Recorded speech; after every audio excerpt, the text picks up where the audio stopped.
السلام علیکم۔ کیپیڈوشیا سیریز کے اس سفر میں ہم آج وہاں پہنچ گئے ہیں جسے اکثر اس علاقے کا دل کہا جاتا ہے، گوریمے اوپن ایئر میوزیم۔ یہ مقام یونیسکو ورلڈ ہیریٹیج سائٹ بھی ہے اور کیپیڈوشیا کی روح کو سمجھنے کے لیے یہاں آنا لازمی ہے۔ بالکل، یہ واقعی ایک خاص جگہ ہے۔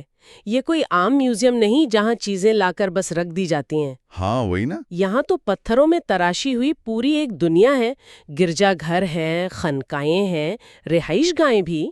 یہ سب اس وقت کی یاد دلاتے ہیں جب انسان نے قدرت کے اس انوکھے کینوس پہ اپنی عقیدت اور زندگی کے نقش چھوڑے۔ تو آج ہم جن مواد کا جائزہ لے رہے ہیں ان میں تاریخی دستاویزات ہیں، کچھ آرکیولوجیکل سرویز، سفر ناموں کے ایکسپٹس بھی ہیں اور ہاں، آرٹ ہسٹورینز کے تجزیے بھی شامل ہیں۔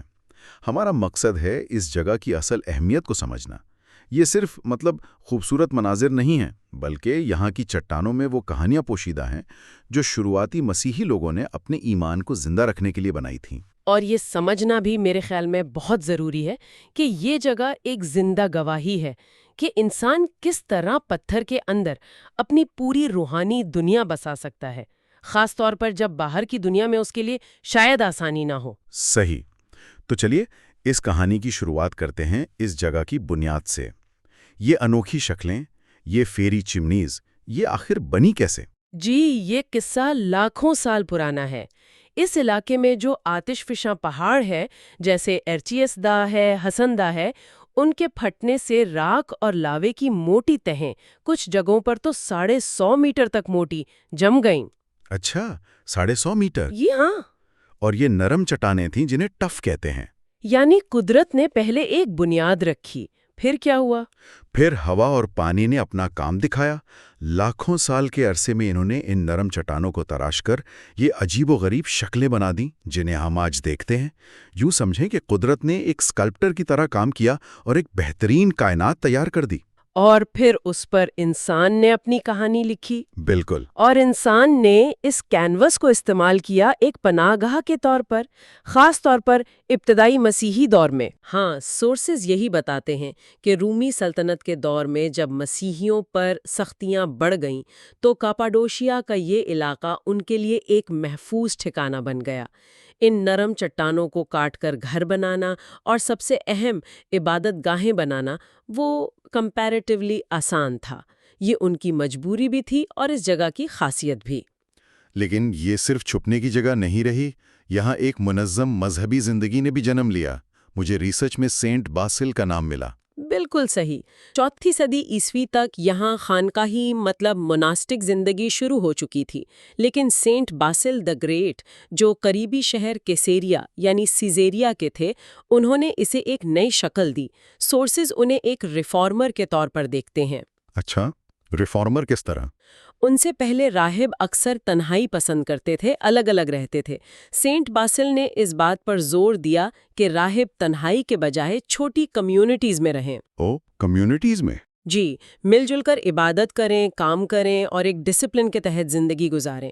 ان کا ایک اہم نقطہ یہ بھی تھا، جیسا کہ ان کی رائٹنگز میں ملتا ہے، کہ یہ کمیونٹیز اپنی ضرورت کی چیزیں جیسے کھانا وغیرہ خود پیدا کریں، مطلب سیلف سفیشینٹ ہوں۔ ہاں بالکل، تاکہ وہ معاشرے پر بوجھ نہ بنے، گویا ایک منظم، خود کفیل اور کہہ سکتے ہیں سوشلی رسپانسبل قسم کی خانقاہی زندگی کی بنیاد رکھی گئی یہاں۔ یہ واقعی ایک اہم قدم لگتا ہے، صرف مذہبی نہیں بلکہ سماجی طور پر بھی۔ شاید اسی وجہ سے یہ علاقہ کیپیڈوشین فادرز کا مرکز بنا۔ جی ہاں بالکل، Saint Basil, Gregory of Nyssa, Gregory of Nazianzus, یہ سب عیسائیت کے بہت اہم نام ہیں جنہوں نے اس علاقے میں تعلیم و تدریس اور مذہبی سوچ کو فروغ دیا، اور اس میں کوئی شک نہیں کہ یہ علاقہ اپنی قدرتی حفاظت کی وجہ سے بھی ان کے لیے بہت موزوں تھا۔ اور یہاں خانقاہی سرگرمیاں اپنے عروج پر کب تھیں؟ سورسز بتاتے ہیں کہ یہ دور تقریباً 11ویں سے 13ویں صدی کے درمیان تھا۔ اچھا، اب اگر ہم انہی خانقاہوں اور گرجا گھروں کی طرف آئیں جو آج میوزیم کا حصہ ہیں، سورسز میں کئی نام آتے ہیں، ٹوکالی، ایلمالی، کرانیلک، ان سب میں کیا خاص ہے؟ شاید ٹوکالی کیلی سے یعنی بکل چرچ سے شروع کریں، سنا ہے یہ سب سے بڑا ہے وہاں۔ ہاں، ٹوکالی کلیسا واقعی ایک کمپلیکس ہے۔ اصل میں اس میں الگ الگ دور کے حصے شامل ہیں۔ اس کی خاص بات جو آرٹ ہسٹورینز نوٹ کرتے ہیں وہ اس کے فریسکوز میں استعمال ہونے والے رنگ ہیں۔ پرانے حصے میں جو 10ویں صدی کا ہے اس میں سرخ اور سبز رنگ زیادہ ہیں۔ سرخ اور سبز؟ جی، جو پروونشل یا مقامی طرز کی نشاندہی کرتے ہیں، مطلب شاید مقامی وسائل سے بنائے گئے۔ اور نئے حصے میں کیا فرق ہے؟ نیا حصہ جو شاید 11ویں صدی کا ہے اس میں رنگ زیادہ گہرے اور شاندار ہیں، خاص طور پر وہ انڈیگو نیلا رنگ۔ نیلا رنگ؟ جی، وہ قیمتی پتھر لیپس لزولی سے بنتا تھا، اور یہ پتھر کیپاڈوشی میں نہیں ملتا تھا، اسے باہر سے منگوانا پڑتا تھا، بہت مہنگا ہوتا تھا۔ اچھا، تو اس سے کیا پتہ چلتا ہے؟ اس سے اندازہ ہوتا ہے کہ اس حصے کو بنوانے والے شاید کوئی امیر خاندان تھا، جیسے فوکس فیملی کا ذکر آتا ہے، جن کے پاس اتنے وسائل تھے، اور وہ شاید میٹروپولیٹن یعنی دارالحکومت کانسٹینٹینوپل کے سٹائل کو یہاں لانا چاہتے تھے۔ تو یہ آرٹ کے ذریعے سوشل سٹیٹس دکھانے کی بھی ایک مثال ہوئی پھر؟ بالکل، یہ صرف دینی جذبہ نہیں، اس وقت کی معاشرتی حقیقتیں بھی نظر آتی ہیں۔ یہ تو واقعی دلچسپ انسائٹ ہے، صرف تصویر نہیں، اس کے پیچھے کی کہانی بھی۔ اچھا، اب آتے ہیں کرانلک کلیسے یعنی ڈارک چرچ پر۔ اس کا نام ہی بہت انٹریگنگ ہے۔ جی، کرانلک کلیسے کو ڈارک چرچ اس لیے کہتے ہیں کیونکہ اس میں روشنی داخل ہونے کا راستہ بہت ہی چھوٹا سا ہے، بس ایک ننھی سی کھڑکی ہے۔ تو اس سے کیا ہوا؟ اندھیرا رہتا ہوگا؟ ہاں، اور یہی بات اس کی سب سے بڑی خاصیت بن گئی۔ اسی کم روشنی کی وجہ سے اس کے اندر بنے فریسکوز کے رنگ 1000 سال گزرنے کے باوجود حیرت انگیز طور پر محفوظ رہ گئے، رنگ بالکل خراب نہیں ہوئے۔ واقعی 1000 سال سے؟ جی ہاں، ان کی تازگی آج بھی دیکھی جا سکتی ہے۔ اور ان فریسکوز میں کیا ہے؟ سورسز تو اس کی بڑی تعریف کرتے ہیں۔ یہ چرچ تقریباً 11ویں صدی کے آخر یا 12ویں صدی کے شروع کا ہے، اور اس کی دیواریں اور چھتیں بائبل کے اہم واقعات کی تصویروں سے بھری ہوئی ہیں۔ حضرت عیسیٰ کی پیدائش ہے، ان کی تبلیغ کے مناظر، آخری رات کا کھانا، صلیب کا واقعہ، اور بھی بہت کچھ۔ واہ! ان کی ڈیٹیلنگ اور رنگوں کی تازگی دیکھ کر واقعی حیرانی ہوتی ہے۔ یہ اس دور کے بیزنطائن آرٹ کا ایک بہترین نمونہ سمجھا جاتا ہے۔ لیکن سورسز میں یہ بھی پڑھا کہ اس کی حالت درمیان میں کچھ خراب ہو گئی تھی۔ افسوس کی بات ہے، بہت افسوس کی بات ہے۔ 1950s تک لوگ اسے کبوتر خانے کے طور پر استعمال کرتے رہے، کبوتروں نے وہاں بسیرا کر لیا تھا۔ کیا؟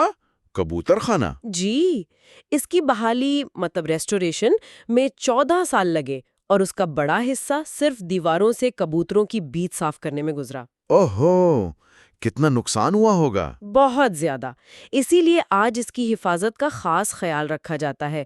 فوٹوگرافی سختی سے منع ہے، فلیش تو بالکل بھی نہیں، اور اس میں داخل ہونے کے لیے الگ سے ٹکٹ بھی لگتا ہے۔ یہ ضروری بھی ہے شاید۔ تو تکالی میں ہم نے سٹائل ایولیوشن دیکھا، کاراندک میں پریزرویشن کا معجزہ۔ کوئی اور چرچ جو کسی خاص وجہ سے یادگار ہو؟ وہ یالنلی کلسے کا نام بھی سنا ہے، اس کا نام بھی عجیب ہے۔ یالنلی کلسے ان دونوں کے مقابلے میں ہاں کافی سادہ ہے۔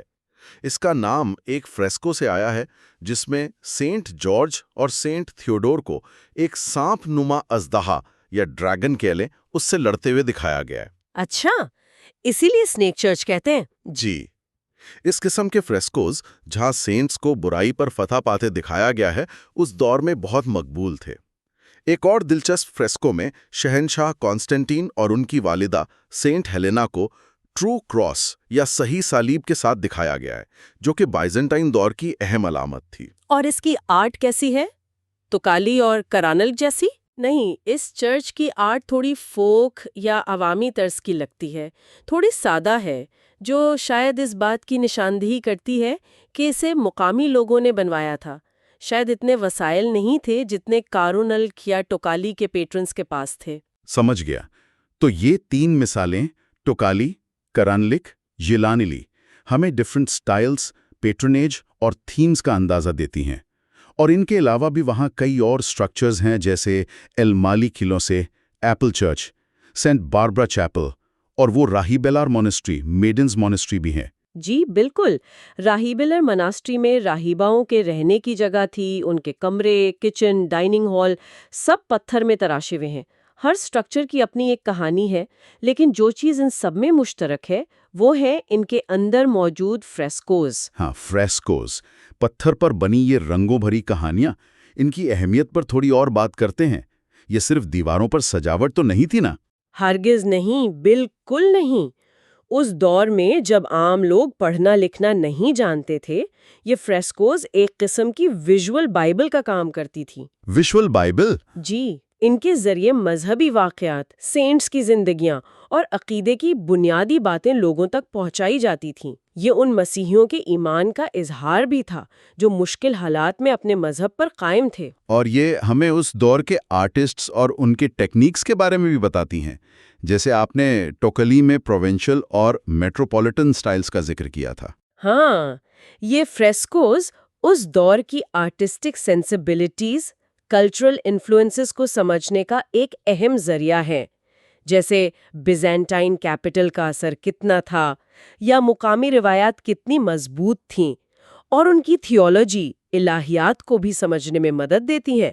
لیکن آج ان کی حفاظت ایک بڑا چیلنج ہے۔